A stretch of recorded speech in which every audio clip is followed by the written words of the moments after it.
in Wisconsin connected to high-speed internet. And while the federal funding will help bolster our efforts, we still have much more work to do to close the digital divide in our state. With a historic state surplus available, this should be a priority because the longer it takes to get everybody connected, the more costly it will be for our state to catch up. We're going to keep working to make sure high-speed internet is accessible and affordable for our kids to learn, our families to get connected to the resources like healthcare, and for employers and workers to keep our economy growing. Thank you. Back to you, Robert, and Native Roots Radio. Hey, thank you, Governor of the great state of Wisconsin. We are now live on Facebook and YouTube. We had it muted there a little bit, Haley, but we got a couple great guests on that we've had on before, and we're really excited to hear about what they're doing and what kind of opportunities are out there. And so I'd really love if you guys could introduce yourself and talk to our audience out there in the great, where are we here? The Midwest. Hello, my name is Waubun Smith. I am the co-chair of the Indigenous Employee Resource Group at the Department of Transportation, and I am an enrolled White Earth member and Navajo. Wow, right. From St. Paul. Hey, St. Paul, the capital city. We love the capital city here, even though we're out in the suburbs of Prairie Island. I am from St. Paul, so welcome, Waubun. Thank you. Hi, everybody. Thanks for having us. I am Inyan Walking Elk. I'm also a member of MnDOT's Indigenous ERG, and I'm an enrolled Crow Creek Dakota, but I'm also Hopi and Southern Tsitsis and Hinonai. Welcome, you two. And there's so many opportunities. We're going to be talking a little bit about MnDOT, and we've been running ads, and it's exciting what we have out there for our Native community and everybody listening too. There's work out there to be done, and what a beautiful way to have a career that you could be with for most of your life. And I know that's important in a lot of different ways. Waubun, what do we got out there? How can our people listening reach out to you, and what kind of job opportunities are out there that would be awesome for us? So, as you said, we've been running some news ads, some ads. I did have a recording with an ad, and I did place a number out there for the people.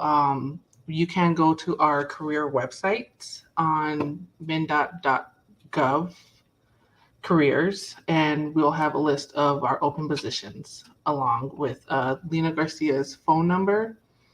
I believe I said that on the ad. I'm not quite sure. I didn't get the okay with her to give out her phone number on this interview. Sorry. No problem, Waubun. Can we talk just a little bit before we get going too deep into this? Is like, how important is this to have representation here in the state of Minnesota with these job opportunities? I think it's kind of groundbreaking what you two are doing here statewide. Yes, we are working to establish here at MnDOT as an employer of choice for the Indigenous populations. We try to provide a platform for the community-based educational programming guidance and a space for employees to share ideas in support of MnDOT's visions and the processes of the Indigenous employees that work within MnDOT and within our employee resource group. Yeah, definitely. And I want to get our other guest in here too. How important do you feel like it is where we have representation here? And I think it's really important, and it's really cool to see you younger warrior women here leading the way in MnDOT in many different ways. Yeah, for sure. It's nice to hear being called a younger warrior, but it's really important. And I think we talk, and to use like some of the buzzwords in our community, we talk a lot about resiliency, and we talk a lot about inclusion. And this is one way, we're doing it, where I look at it like whatever we do that talk about burdens and things that happen before us, whatever we do to make things easier for that next generation. And us being here, and sometimes, yeah, we have to get put on the spot and we have to carry that load of teaching people about ourselves, even though sometimes we just want to be. But we're here to do that. We've put ourselves out there for that. And I guess personally for me, I have daughters, I have a son, and I want him to go to work one day and not have to focus on being so resilient and not call certain places the belly of the beast. I want them to go to work and just get to be. So it's really important for us to be there. Right. And I think too, the other side of that too is that it's really important that you're there to help us maneuver through this system too. Because again, a lot of times we talk about systems that aren't made for us. And so whether it's birth certificates, applying correctly, you help with those things too, right? We try. You're muted, Waubun. Sorry about that. we try to give them resources. So we do community outreach. We do, I don't know if you've seen our faces within the community, like during certain open houses, our community events, we try to make a presence there, and we do try to get resources for employees that do come to MnDOT as employees and join our resource group. We try to give them resources as much as possible. So. Yeah, that's exciting. Can you guys hold on? I think we're kind of just getting into the tip of the iceberg here, and we want to really have you speak your truth. And what I want to do is I want to basically turn the show over to you and have you talk about what you want to talk about. I think that's important, and it's always really important for our community to be able to speak and not have me directed in a way. So when we come back, I'd like you guys to speak your truth and really give a good synopsis and overview of what we're looking for and what you guys are looking for, if you wouldn't mind. Hey, you're listening to Native Roots Radio Presents I'm Awake, and we'll be right back after this short break.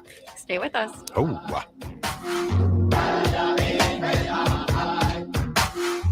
We are Hallucination.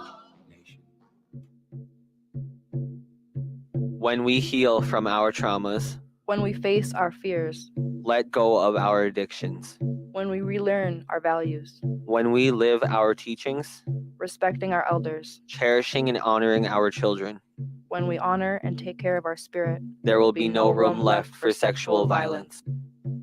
Sponsored by the Minnesota Indian Women's Sexual Assault Coalition.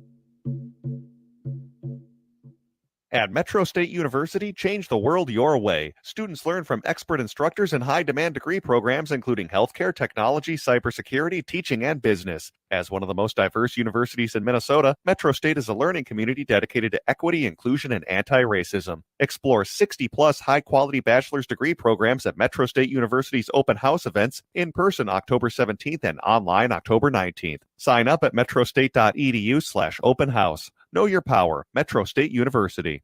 Minnesotans age 65 plus might qualify for Health Partners Minnesota's Senior Health Options. The plan includes personal support, coverage for medical, prescription drugs, and dental, plus over 30 extra benefits. Eligibility information is available at healthpartners.com/oneplan. Health Partners is a health plan that contracts with both Medicare and the Minnesota Medical Assistance Medicaid program to provide benefits of both programs to enrollees. Enrollment in Health Partners depends on contract renewal. Turn to Auto Technical with your vehicle donation.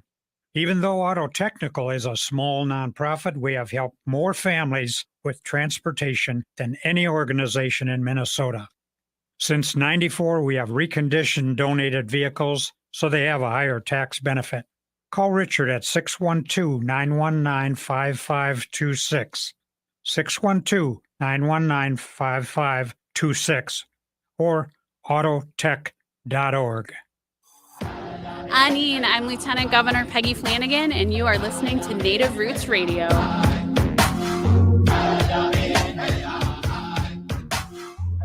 are Hallucination.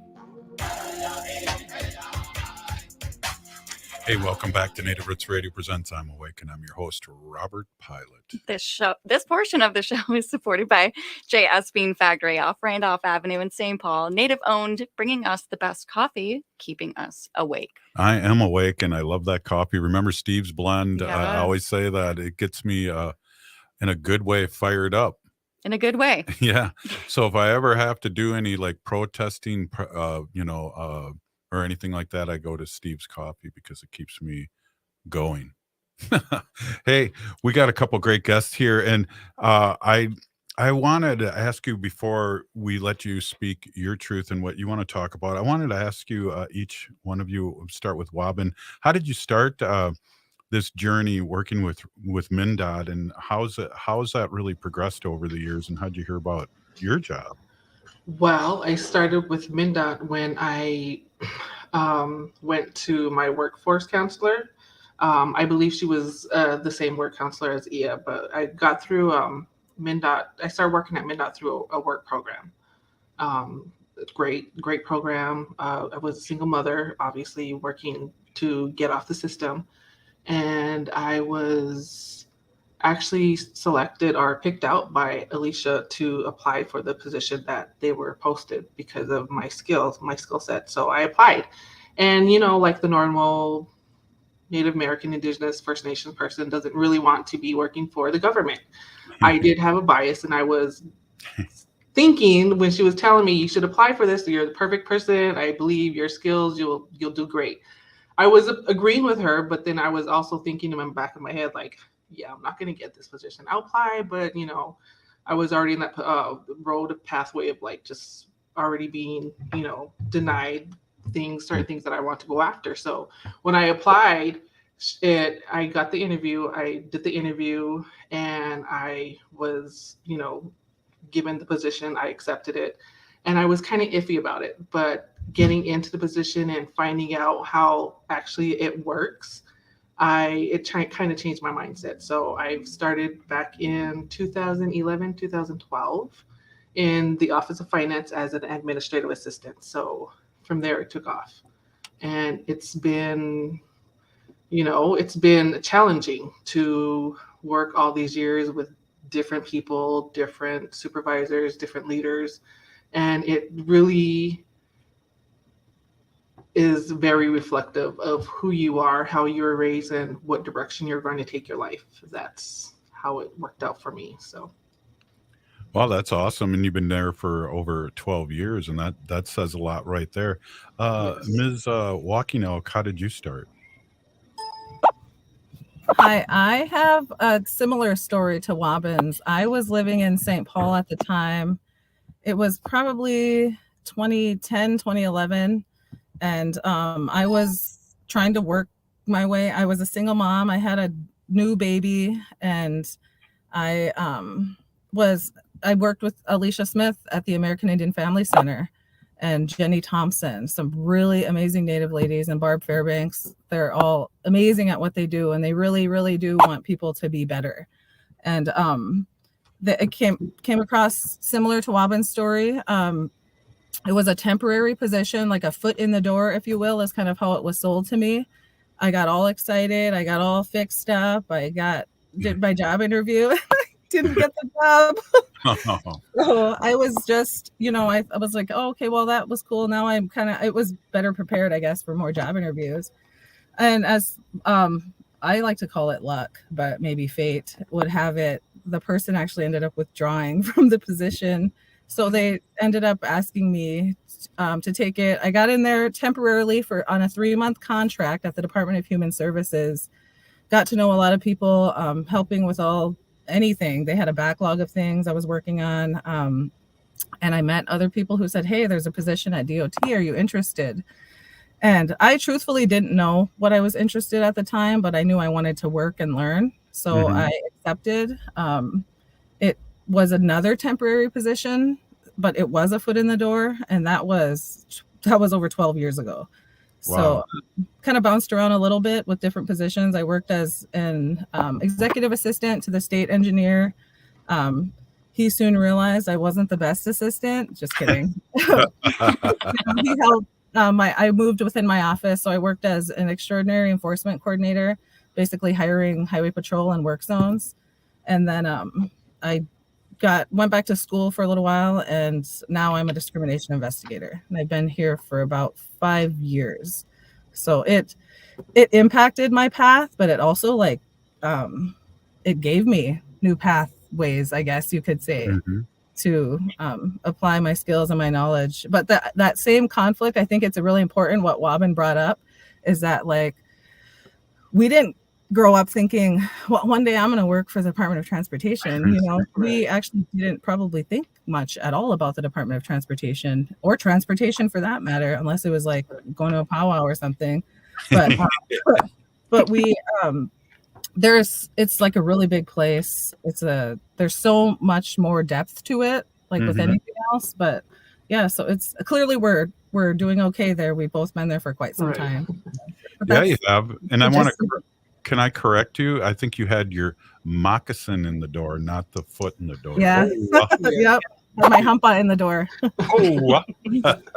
Well, yeah, both you've been there a long time. And what kind of advice could you give somebody that's wanting to apply? Because it seems like your expectations were maybe a little vague, and then you just followed your nose into different kind of opportunities that MnDOT gave you. It's very rough. You have to have some tough skin. You can't take things personally, because there's going to be a lot of people that will challenge you and test your patience and just push your buttons. Just push your buttons, because it seems like that's all they seem to do when I started. And it was like, I'm not going to allow these people to run me off when I'm trying to make a better life for myself, and not only for myself, but future, my, life beyond mine, my legacy, leave my legacy in good. Yeah. So it's very challenging. It comes with its ups and downs. You do have to have thick skin. You can't take everything personally, and you just got to keep in mind that you're applying and you're doing the job or a career for yourself and your future. Right. But once you got your position, then you have more, I don't know if control's the right word, but you have more capacity to do a good job and find your own path. Yes. And that's really cool. Could you tell us a little bit about your job, Ms. Walking Elk? Because your title sounds pretty interesting there, and I imagine at times you're very busy. Yeah, we've had some, if you can imagine, over the past 5 years, we've had some busy times, or over the past couple of administrations. And yeah, it's interesting work. So what we do is we do have an EEO function, and I'm not speaking on behalf of my office, but just about my position. But we have an equal opportunity EEOC type of function, where most of our team is federally trained EEOC investigators. So we handle any internal employment investigations or issues that come up that are related to discrimination. So I didn't think I would end up in this field, but it is pretty interesting I grew up in Pipestone, Minnesota, most of my life, and a big chunk of my life in the cities, but I consider Pipestone, Minnesota my home. And and Pipestone there's a lot of cultural happenings and things going on there that can make you feel like it's literally they have a painting there that says the crossroads of the Indian world. And it can make you feel like that. And you look around with this sense of identity and belonging.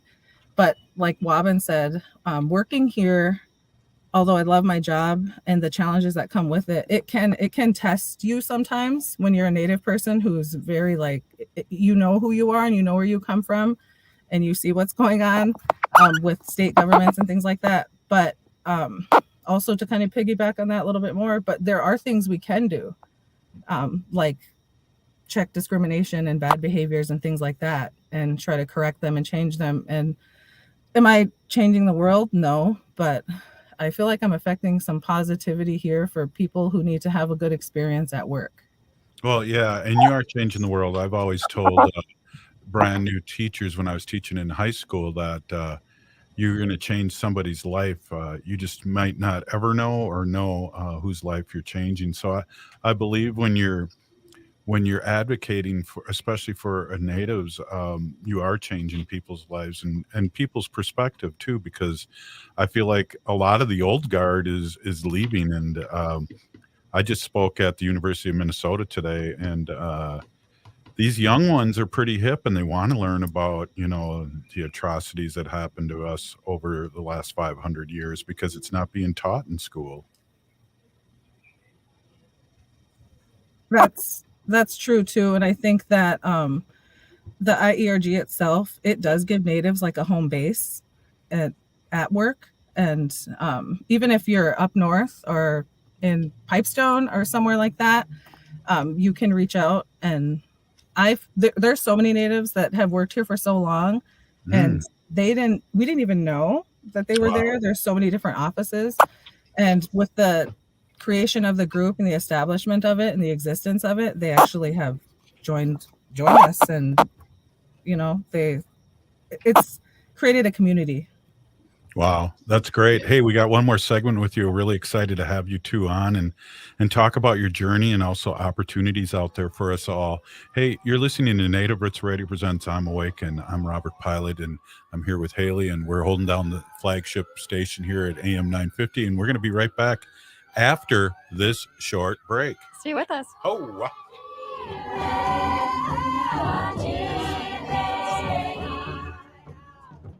Be a vaccinative. It's time to come together and talk about the urgent need to stay up to date on COVID-19 vaccinations to protect our heritage, our loved ones, and our future. Throughout history, we have always faced challenges, and today we must protect our culture and loved ones. This is our opportunity to ensure that our tribal gatherings once again resound with joy and celebration, where the echoes of our ancestors guide our steps. It's a chance to care for our elders, cherishing their wisdom and stories for generations to come. COVID-19 vaccines are safe and effective. Let us unite, resilient as ever, and show the world the strength of the Native American community. Together, we shape a future where our traditions thrive, our children learn from our ancestors, and our people flourish once more. So be a vaccinative and learn more about staying up to date with your COVID vaccinations at health.state.mn.us. That's health.state.mn.us. This message is brought to you in partnership with the Minnesota Department of Health. You work hard for every cent you make. You have bills and you have goals. Choose a bank that's going to support you along the way. That's Fair Financial Banking. No overdraft fees, no minimum balance, no credit score required. Call 651-262-2173 to talk to a Fair Financial enroller to open your account today. Keep more of your money. That's fair. Fairfinancial.org. FAIR is a program of Prepare Plus Prosper, a nonprofit organization, and is not a bank. Banking services are provided by Sunrise Banks N.A., member FDIC. Minnesota has the only original wolf population in the continental United States. And 80% of Minnesotans believe the wolf should be protected. Howling for Wolves is asking Minnesotans to respect our true wildlife manager, the wolf. Their survival is critical to our ecosystems, our communities, and even our economy. As highly intelligent animals with strong social bonds, Minnesota wolves deserve to be protected and admired. Learn more at howlingforwolves.org. Let's live and let howl. J&S Bean Factory is a native-owned, community-supported, cozy, artsy coffee shop which offers roasted on-site beans, live music, and baked goods. Relax in the beautiful outside patio. City Pages writes, voted top 10 coffee shops. Tucked into a quiet corner of St. Paul's Highland Park neighborhood, this coffee shop roasts beans on-site from the best coffee-growing countries in the world. Located at 1518 Randolph Avenue, St. Paul. The good stuff. The Merity family of companies serves seniors and people with a wide range of disabilities. We provide home health care, hospice services, and accessible rental housing. This is Merity, and we'd like you to join us. We're hiring direct care professionals, CNAs, nurses, and other support services. Our mission is to provide quality, personalized services to meet the unique and evolving needs of the people that we serve. Join a Minnesota family-owned company that was founded on a history of care. Apply today at merityinc.com/careers. I'm Rachel Schroman, owner of Schroman Law, and I believe you deserve information. Our firm offers free quarterly estate planning seminars at our office in St. Paul. At these seminars, you can learn the basics of estate planning from an attorney to help you determine which estate planning documents will meet your needs and goals in an efficient and cost-effective manner. You can learn more and register at our website, schromenlaw.com/events. That's SCHROMEN law.com/events. With your AM 950 weather, I'm Brett Johnson. Look for clear skies tonight with a low around 60. Friday, a chance for thunderstorms with a high near 78. And Saturday, partly cloudy with a high near 79. Don't just settle for what's in the cupboard. Elevate your meals with premium oils and vinegars from Vinaigrette. They offer the finest selection of extra virgin olive oils, balsamic vinegars, fused extra virgin olive oils, white balsamic vinegars, and wine vinegars. Vinaigrette is located at 50th and Xerxes in Minneapolis. More at vinaigrette.mn.com. Hi, this is Representative Sharice Davids from Kansas. I'm Ho Chunk, and you're listening to Native Roots Radio. We are Elusive Nation.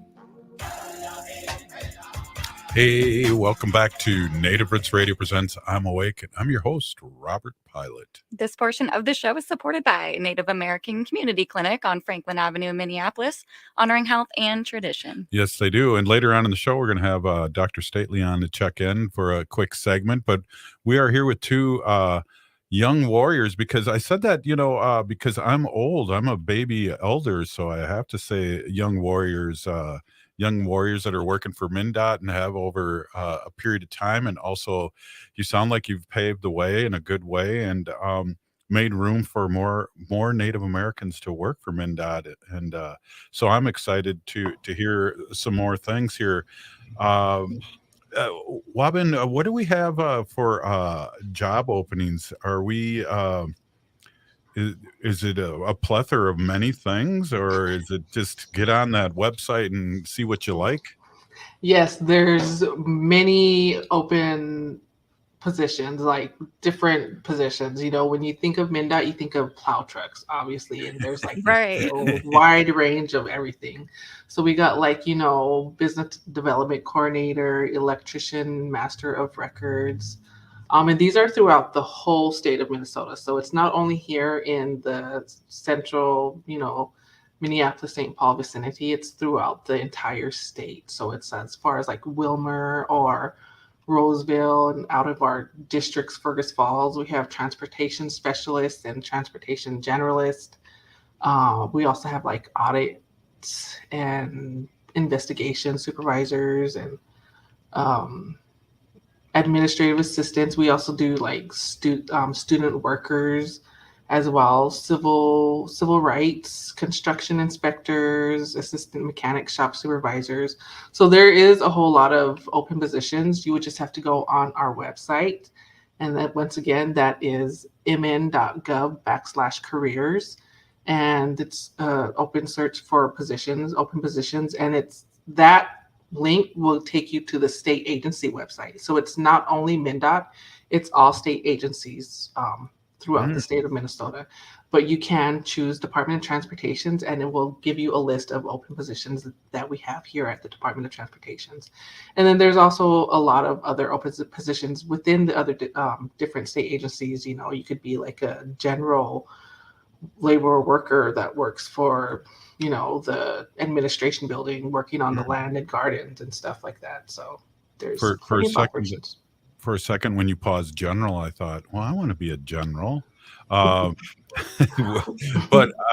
what's really, in all seriousness, what's really exciting and important, and you too could probably speak of this better, is that a benefit for working for the state, there's many benefits, whether it's retirement, whether it's healthcare, whether it's paid vacation, those things that, and then it also sounds like too that there's movement within too. You don't have to be stuck with a certain job, and you can apply in other departments. Yes, there is a lot of benefits. There's, not like you said, not only your pension, you get your benefits, you also have the option of saving outside of your pension. There's another also benefit that you are a union worker. I'm in AFSCME, and I get to go to college because the union pays for my college. So there's another benefit. So there's a lot of benefits, health benefits, everything.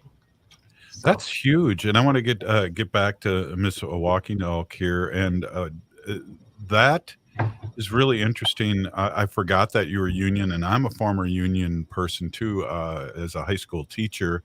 That's so important for bargaining and all those things to stay within a living wage and also health care. How important is the union to you? Very, and not just because of my philosophies on work and the history of unions in this country, but I also have a daughter with special needs, and she was born with a very rare health condition. And I will say, when times got tough, like, it was really nice to have those benefits for my daughter. It's nice to have a long-term employment to utilize things like FMLA to take care of her, to take care of my family. And then the state of Minnesota also offers paid parental leave, and that's for any parent. That's for adoption. So dads now are allowed to take time off with their new baby. Families that adopt are allowed to take time off and be paid for it, not have that come out of their bank, their personal bank. So there's definitely a lot of benefits especially with COVID, and now we're recognizing, like, we're in a new work environment. We've had to evolve, and MnDOT's evolved right along with other employers, and that flexibility allows for a lot for your family. If you have little ones, if you have grandkids, and we're natives, we're all about family. Like family, community gatherings, and things like that. And that's one thing we've tried to integrate in our group, is those, not just those like fringe benefits and things like that, but also those human benefits, like making space, like, come on, let's get together and we're going to go out to eat, but we're going to go out to eat at gatherings. We're not going to go to McDonald's or some Olive Garden or something like that, but bringing that back to the community. So I think those are all benefits, I would say. That's really important. And on a funny note, I see you're able to work out of your car. Oh, wow, just kidding. I had to call Haley before this because I locked myself out of my office. I was like, is it okay to be in the car? So I locked myself out of my office. You caught me. No, I knew that, but I was just making fun because you said that since COVID, we're I don't know. I think I'm cracking myself up, but we got to get back serious here. Hey, so what kind of hours do you work? I mean, and is it a 9-to-5 job, or is there various hours? Is there opportunities? I think you mentioned there's certain jobs for students too, and they have jobs during the week or maybe the summer, or can you tell a little bit about that? I think that very depends on your supervisor, but most likely it's 8 to 5, the normal 9 to 5, like you said, 9 to 5. We got people that come in from 6 o'clock that leaves at 2. We got the students that come in throughout the year. It works with their schedule depending on what their schedule is. I work 8:30 to 5. And I do have flexibility. If I have to take some time off during the day for my kids, I could take time off and then make it up. Other than that, I utilize vacation or sick time. But it's really up to the supervisor. So it's basically is 9 to 5, 8 to 5. But for the plow truck drivers, I believe they have a completely different schedule. Sure. What's interesting too, I'm just feeling this way about our interview and speaking today. I feel like it's a lot of, we're still here kind of things, and opportunities for our people to take advantage of these things that maybe weren't, as you said earlier, were made for us or were welcoming for us. And now it's more welcoming, and with, glass ceiling, people like you breaking the glass ceiling and having more representation of natives in this kind of really opportunity. It's a game changer for people, whether it's medical or just long term. It definitely is. And I shout out to the natives who worked here before us, because there were few of them and they had to be so tough to hang in there, just for the simple fact that was only a handful of them. And never mind all the other, forces that make work challenging, especially for a government. But yeah, there was some older natives who were getting ready to retire when our group formed. And one of them was from Red Lake, and her name was Karen Badu. And she sat us down and she said, don't quit. You know, they're going to make you want to quit. They're going to make you want to leave, and you hang in there. And man, I think we all carry those words with us because she read our minds. There were times when it gets tough anywhere. But when you're Native people, there's just a unique, isolation can feel really different for Native people. It's like another level, not to discount anyone else's experience. But I think those older ones, they paved the way, and yes, we appreciate them so much. Wow, that's a really, really good point. Waubun, what are your thoughts on that too? I imagine they're very, very similar. I'm 100% with Ia. Like she said, when our group first started, they sat us down and they told us strictly what, that they thought it was a good idea, that we were coming up and we were taking over and not to quit. And it's very, just recently, oh my God, this past year, just a whole bunch of challenges came upon, my life. So I'm very glad I work in an organization that is very, I'm not going to say very understanding, but I do like my supervisor. I do like my unit. I do like how flexible I can have my schedule, and I like the benefits and what MnDOT, or the state agency, provides for a single mother like myself, to continue on doing what I'm doing to get to where I need to be for the future of my kids and continue on with them. Well, Waubun, I think they become more understanding when you have a union backing you up, and I think they have to be understanding. So there's a lot to that too. It's I really agree. And again, being a baby elder, you guys are young warriors leading the way here and doing it in a good way. And I really, really appreciate you two stopping in, and we have to do this more often because your stories are compelling. Yes. And I want to see what Miss Walking Elk's office looks like next time too. Oh, just kidding. I know. That's what I get. This is what I get, because just earlier I was putting up my big lacrosse poster so that could be in the background because I just love lacrosse. And now you guys are looking at the headset and my son's car seat. So yeah. Well, I want to thank you two really so much for stopping in, and your compelling story, which really, I've said that just again, but it's really, I didn't expect this in this interview, and there's a lot of good things that not only the state's doing, but the union backing the state workers, and you guys leading the way. So let's get you back on the show again real soon. Definitely, we will most likely be grateful to come back. So most likely. I like that. You're really committed to coming back, but I see what you mean. Hey, thank you so much, Peeny Gigi. Really, it's been my pleasure. And you are listening to Native Roots Radio presents I'm Awake, and up next, Dr. Stately. Ho!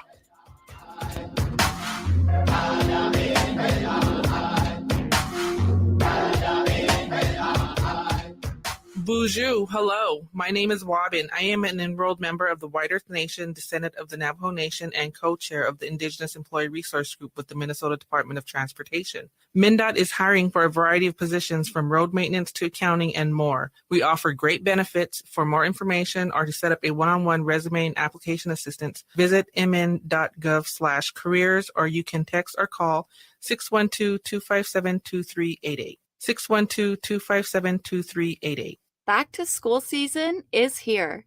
And while this is an exciting time for parents, kids, and educators, let's not forget how far we've come in our battle against COVID-19. We're in a better place, but COVID-19 is still here, and we need to continue to help protect our communities. With the flurry of new schedules and classrooms, let's not overlook the fundamentals of staying safe. Wash your hands regularly and watch for any symptoms like fever, chills, a cough, or shortness of breath. Should you or someone you know have COVID-19 symptoms, stay home and get tested. Find more tips on continuing to be safe at health.state.mn.us. Let's have this back to school season be a time of renewed commitment to our collective health and brighter future for our Native communities. Again, find more tips on continuing to be safe at health.state.mn.us. This message is brought to you in partnership with the Minnesota Department of Health. J&S Bean Factory is a native-owned, community-supported, cozy, artsy coffee shop which offers roasted on-site beans, live music, and baked goods. Relax in the beautiful outside patio. City Pages writes, voted top 10 coffee shops. Tucked into a quiet corner of St. Paul's Highland Park neighborhood, this coffee shop roasts beans on-site from the best coffee-growing countries in the world. Located at 1518 Randolph Avenue, St. Paul. The good stuff. You're listening to Native Roots Radio. This is Spirit from Reservation Dogs. Get up and listen.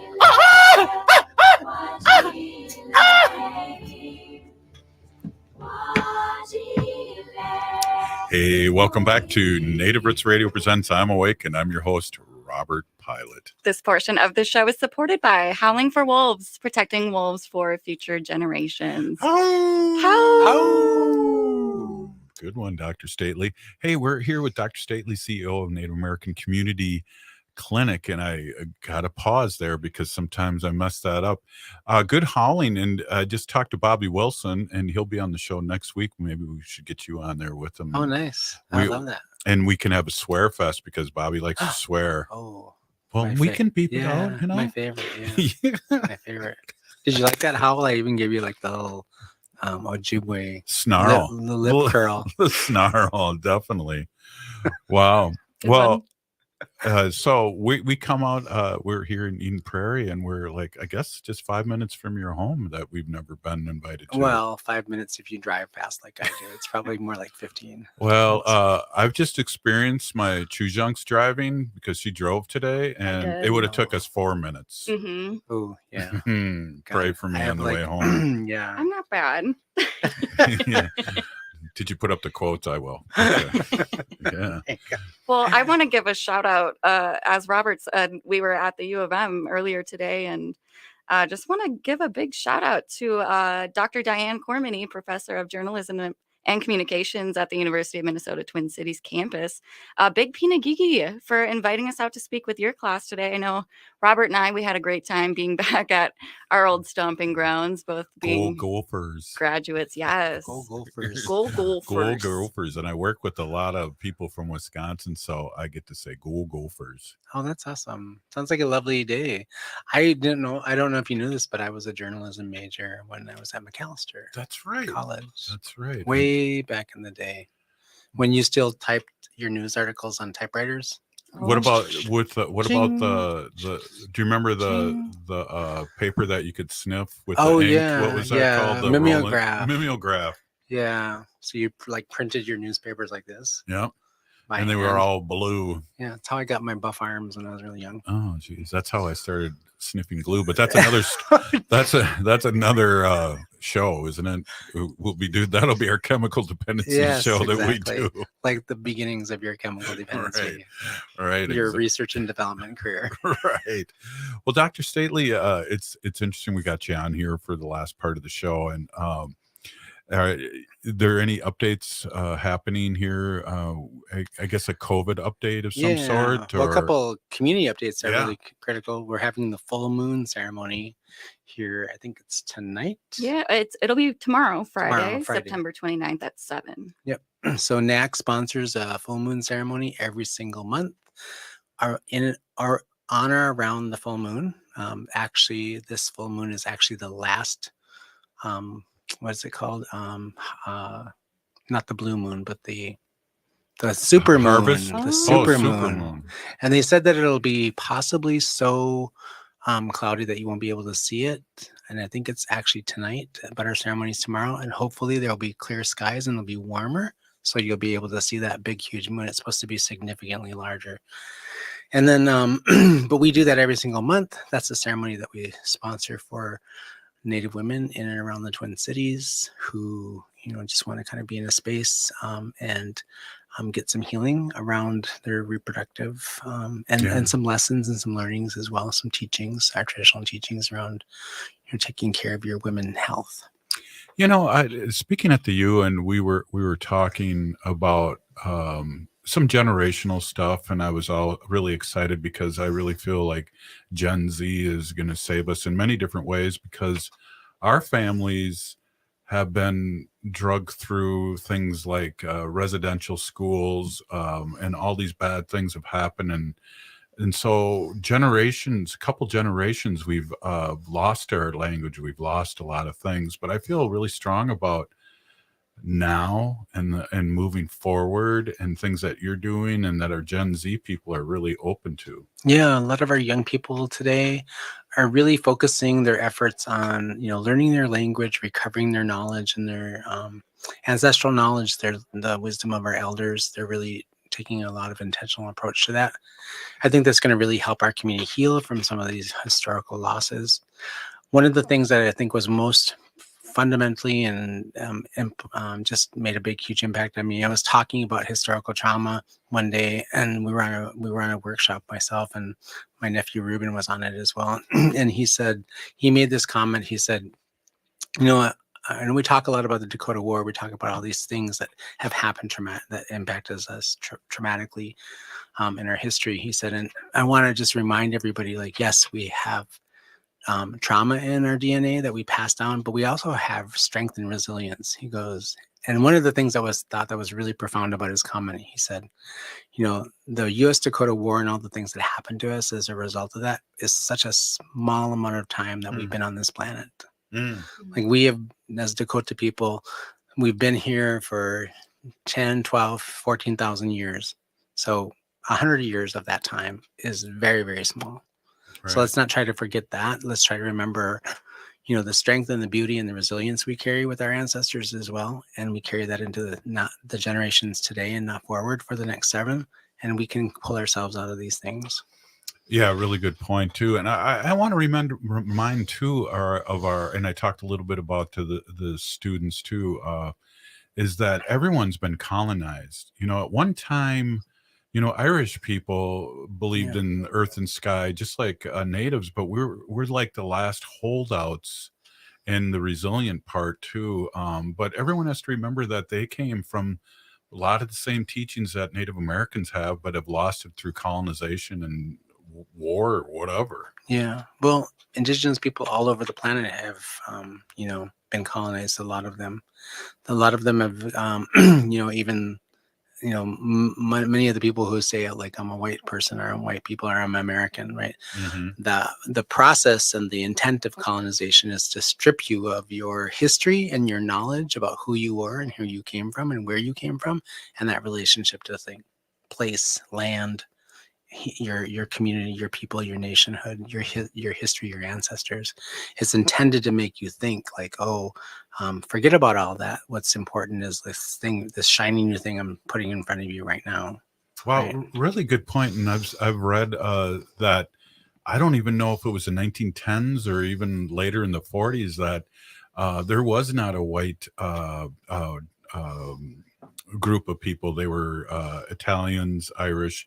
And then all of a sudden they globbed them into one race, as you're kind of saying, and then it's us against them, as opposed to like-minded thinking people of different communities. So it's been intentional. Yeah, there's a really great book by, I think her name is Nell Painter, called The History of White People. Mm-hmm. It's a great book to read to understand the historical context, the intention. Race is a social construct. It isn't even based in genetics or anything. And so it was based in eugenics, and it was based in the intentional idea that there's a supreme race and there's less supreme races. And then so that's a lot of what got embedded in the sort of the doctrines of discovery and the manifest destiny and those things. The idea that there's a supreme race, an Aryan race that deserves supremacy and kind of controls the earth and all of its bounty, right? So Right. Well, we got 1 minute left here. Dr. Stately, really appreciate you driving all the way out here. And we have a show coming up here that will be played this weekend, and you're a big part of it. And we're excited to have you here tonight to record that. And to everyone out there, if you're listening to the show, you are part of the resistance from Chief Plenty Coops. The ground which we stand on is the sacred ground. It's the blood of our ancestors. We need to resist, divest, join a group, run for office, vote. We're still here. We are the 7th generation. And free Leonard Peltier. Now.